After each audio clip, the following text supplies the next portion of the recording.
بسم اللہ الرحمن الرحیم۔ علم الصرف میں ماضی کے 14 صیغے آتے ہیں یا 14 کلمات شمار کر لیں۔ ماضی کی تعریف یوں کرتے ہیں کہ ماضی اس فعل کو کہتے ہیں جو گزرے ہوئے زمانہ پر دلالت کرے۔ کل 14 صیغے ہیں جو ہم نے ترتیب سے لکھے ہوئے ہیں: واحد مذکر غائب، تثنیہ مذکر غائب، جمع مذکر غائب، واحد مذکر غائب، واحد مؤنث غائب، تثنیہ مؤنث غائب اور جمع مؤنث غائب۔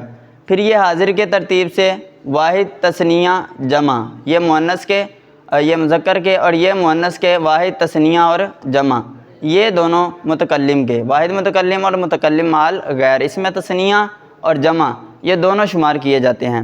اکثر طلباء کو ان کو یاد کرنے میں دشواری پیش آتی ہے، تو آج ہم آپ کو آسان طریقہ بتاتے ہیں اس کو یاد کرنے کا کہ آپ اپنے ہاتھ پر 14 صیغوں کو آسانی سے یاد کر سکتے ہیں۔ مثال کے طور پر آپ یہاں سے گردان شروع کریں، 3 صیغے یہ بن جائیں گے مذکر غائب کے، 3 صیغے یہ بن جائیں گے مؤنث غائب کے، 3 صیغے بن جائیں گے مذکر حاضر کے، یہ 3 صیغے مؤنث حاضر کے، اور یہ 2 متکلم کے ہو جائیں گے۔ آپ ہر مصدر کے گردان کو اپنے ہاتھ پر شمار کر کے آسانی سے یاد کر سکتے ہیں۔